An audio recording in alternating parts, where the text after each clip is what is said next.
Hey friends, welcome back to our channel. Today, I'm going to tell you the last day points to be kept in mind for the NEET exam 2020.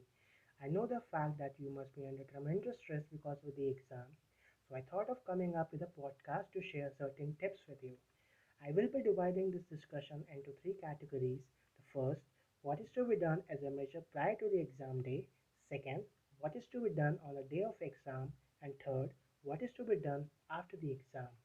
Now, I'm going to tell you what are the do's to be kept in mind on the day before exam. Please ensure that you are sleeping for at least 7 to 8 hours so that the information for which all of you have worked so hard doesn't get jumbled in your brain. You are not supposed to extend your working hour beyond a certain duration because you see, it's a common tendency of a student that they wish to revise more material, especially in the last few days. So please do avoid that late night reading because this is what is going to severely impact your memory in the exam. Identify your centers properly. You should be knowing the exact location of your center and whatever transport you are using. If you're using your personal vehicle, that's great. But if you're using cabs, my suggestion to you would be not to use air conditioning in the cab while you are on the way to your center. Because you see, the aerosol that is generated by the driver can be transmitted to you. I would also suggest you to roll down the windows a bit so that the air circulation prevent any kind of viral accumulation inside the cab. Prepare your document bag in advance. Take a printout of the admit card because it's gonna be a weekend and because of lockdown, sometimes printing facility may not be available. So keep your admit card ready because last minute rush can definitely contribute to decrease in your performance. On a day of exam, I don't want you to develop hypoglycemia. Please ensure that you are having your tummy full. You are supposed to actually have a good meal, but please ensure that you're not too much into the fatty meals, otherwise, you might as well feel sleepy in the exam. Do ensure that your tummy is full with something light, preferably a high protein diet.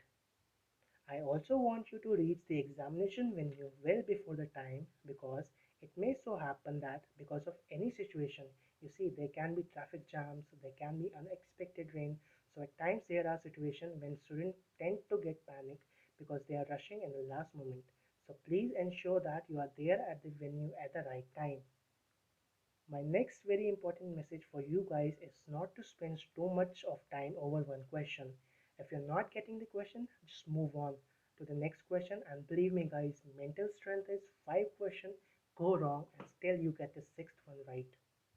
That is all about maintaining your mental equilibrium because you see, whatever be the exam, they will always have some difficult question and some easy question. So to upset the rhythm, the examiner may deliberately try to put some difficult question in the starting so that you might get a little panic.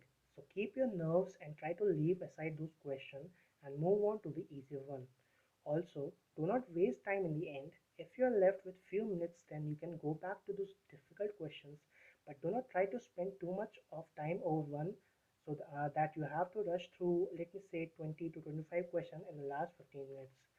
Now, the after thing after the exam that you have already stressed your mind and body, so just distress yourself, spend some good quality time with your friends and family, and just relax.